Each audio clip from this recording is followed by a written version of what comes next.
Hey everyone, we are here with Kelly Cook of the Kelly Cook Real Estate Group. And today we're going to be talking about, well, we have a new podcast for you. We just came up with the name. It is Selling Real Estate with Kelly Cook. Super simple. I love it. Great It's gonna be idea. great. It's gonna Yes. be great. And in this podcast, we'll be talking about the hottest topics that are facing real estate experts across the country and seeing what's trending out there in the industry. Today, we have something that is kind of controversial and it's a really hot topic. We're going to be talking about iBuyers. Yeah. So, thank you for being here today, Kelly. Well, thank you. I appreciate it. Thanks for Yeah, hosting, Elizabeth. of course, anytime. So, I know that iBuyers are a really hot topic right now. And, it sounds like it goes along with iPhones, iMac, anything. But what is an iBuyer really? Is it an Apple product? Let's be clear on that. Well, speaking of which, let's talk about what's important really fast, okay?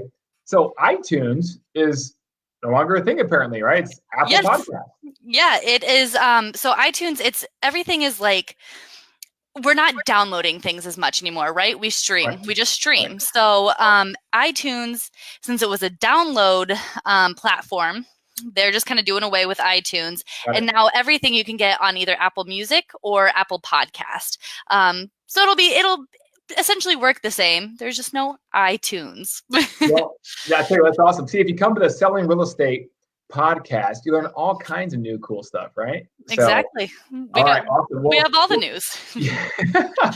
Well, speaking of iBuyers, yeah, it's a very hot topic right now. First of all, the three main ones out there are Opendoor, OfferPad, and then Zillow, of course. Zillow now is trying to get in the game of buying homes directly. So what an iBuyer does is they are trying to be a middleman, basically. Well, let me rephrase that. They are taking the middle segment of the buyer pool and focusing heavily on that niche. Okay. So what do I mean by that? Typically, you have the traditional agent, right? That person will come, they'll sell your house and get top dollar, most money possible, it'll be on the market, full exposure, full service. Then on the other end of the spectrum, you have the Johnny Schmo investor, right? From that's always been around for decades that would come in and pay maybe 70 cents on the dollar because he's going to do a full remodel and try to turn around and make some money when he resells the property. They're focusing on that niche right in the middle of that focuses on convenience, right? There's a seller pool out there right now that they want convenience. They want top dollar, but they're willing to give up and leave five, 10, $15,000, sometimes more on the table in order just to be done with it, just to be done with it, right? And so they're trying to buy those homes for those people under market value because they have to be, because they're not in the business of holding property. They're in the business of then flipping the house. So they have to make a profit. Does that make sense? Yeah, yeah, it Okay. does. So, I mean, it sounds like there is definitely a market for this, but overall, would you say that it's more hurtful or helpful to sellers? I mean, yes, it's convenient, but sometimes they're losing money. Do you think it's all dependent just upon what they're looking for Yeah. in selling their Yeah. house? Yeah. No, good question. It really is. It really is. I think we're kind of agnostic towards it, right? I mean, as a realtor professional, these people, these iBuyers, these companies, they're not going away anytime soon, right? There's a lot of venture capital and private equity money behind them. So that being said, we need to figure out how to work with them, alongside them. Last time I checked, I always use this example, Amazon, right? They came in and kind of disrupted the entire retail industry, but Best Buy is still around. Nordstrom is still around, right? These higher end department stores or even electronic stores are still around. In fact, Amazon now is starting to put some physical locations out there across the country because they realize there is a segment of the buying public that they do want to come in and touch and feel that product before they purchase. They do want the really, really good service, high end customer service, and they'll pay more for it sometimes for that service because that's what they are accustomed to. That's what they expect or want. So there's always going to be that market for a good professional realtor to come in and to provide immense value and bottom line net value to your seller client. But yes, I mean, there are people that do want just convenience and that's it. And maybe they have a liquidity issue or maybe they don't, but they just want to, just be done with it because they don't want to hassle and don't need the extra money. Yeah, they have a segment for iBuyers that will come in and they will go directly to them. Now, here's the thing though. This podcast is heard across other multiple states, and some of the states right now, Elizabeth, in America, there could be a realtor and listening to this going, "What is this? Like, what? Oh, I never even heard of these people." I was in Denver, Colorado, 2 weeks ago, doing a talk to a room full of about 100 agents, and then a mastermind afterwards. And Denver, Colorado is just getting Opendoor. They're just getting the iBuyers coming to their market. Denver is a huge city, right? They're just now getting it. Now, Phoenix, we've had the good fortune or bad fortune, however you look at it, right, of being the incubator for all of these, disruptors into the real estate industry, supposedly as they're called, and whatnot. And so we've seen them now for 2-3 years already. They've already been down in Phoenix incubating and trying to then move on to different markets across the country. And they're coming. If they're not in your market right now, real estate agents, I'm telling you, they'll be there. It's just a matter of time. They do have a buy box. This is the important part too as well. They have a buy box. Well, what is that? Well, it's probably going to depend on the market they're in, right? Based on cost of living and average price points.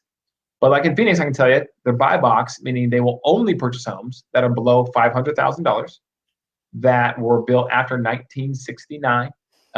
They do not have solar panels. So there's some restrictions on what they will purchase. Lot size, it has to be under a certain lot size for them to purchase it as well. So there's always a market. There's always a market to work with them or not to a different seller demographic that doesn't fit that buy box or that wants top dollar, right? So I'm encouraged by it. They're serving a purpose to the market.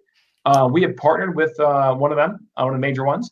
And so we're working alongside them to help them even better their segment, their niche that they're carving out in the market. Awesome. So that's what I was going to ask. If they aren't in other markets right now, and as you said, they're coming, they'll be all across the nation. And I can imagine that some agents would be afraid of that, of those kinds of things getting into their market and stealing up their people. But you're saying that there is a way to work alongside and still be a successful agent because you have that service quality that those iBuyers don't, and they have all those restrictions. So people should not be afraid of iBuyers moving in. Just learn how to deal with them, like we've learned how to adapt to all sorts of technology, huh? Yeah, absolutely. I mean, here's the deal. If you're in it for the right reasons, right? If you're in this profession for the right reasons, full-time agent, want to do it the right way, want to build a career, you have nothing to worry about. For the part-time agent that or might be in it, for the wrong reasons, or not necessarily the wrong or right. It's just, they just different dabbling, or whatever the case may be. It could hurt them a little bit because they're going to take away a part of that selling segment. So yeah, there definitely is a way to work with them. There's people right now that we call on that are just they're stubborn people, right? I'm not going to sell. Maybe they had a bad experience with a not so good agent in the past, and so they don't think they're good or they're all bad now or whatever the case may be, right? Mm-hmm. So that person we'd probably never get their business regardless, right? Because they just have a stigma towards agents or whatnot. However, they would take an easy sell if the deal was right. So now, if we have we have a list of investors we work with, but let's say their offers were all pretty low, they're pretty aggressive because they wouldn't be able to turn the property. Well, these iBuyers sometimes take very thin margins, and so now we have the ability to then present that stubborn client, that prospective client, an offer that they may just take. And when doing so, there is a small compensation agreement between the iBuyer and the agent that they'll work with, typically. So there's ways to get creative and work with them. But here's the deal: if you provide a great service, you have a good clientele base. You do a great job for your clients when they buy or sell a house.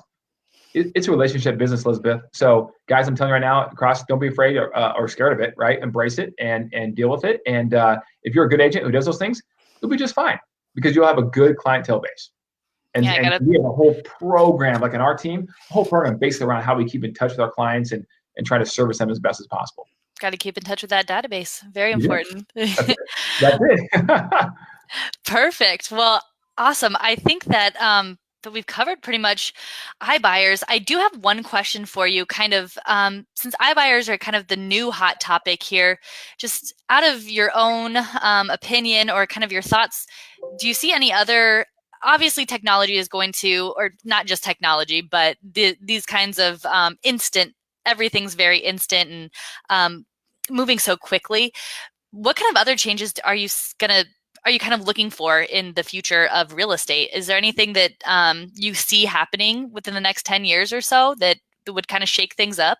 Oh, 10 years? Whew, how about like 2 years, right? Yeah, everything's so fast. Yeah, the way technology is going right now, I would say right now, just take good care of your clients, protect your clients, and new ones that you do encounter, do a great job for them, right? Because that's what matters. How you make people feel really matters at the end of the transaction, and then staying in touch with them forever and ever and ever. Amen. After that, right? That's the key, okay? Because technology, big money, big private equity will always be trying to come in and disrupt things, not just in real estate, but other industries as well, and take the human component out of it, right? So I would definitely encourage everyone to just do a great job of keep in touch with their clients and providing a great customer service experience, because technology, eye scanning to open up doors, fingerprints, all that stuff, that's coming. It's already here to some degree, but it's coming even more in the future. So be more than just a door opener, right? Be a professional realtor, and you'll be just fine. Nothing to replace those personal relationships, right? Absolutely. That's it. Perfect. Well, that is all we have for you today on our first episode of Selling Real Estate with Kelly Cook. Join us next week. We'll have a new topic for you. It'll be good. Perfect. Thanks, Kelly. Thank you again, Elizabeth. Yes, of course.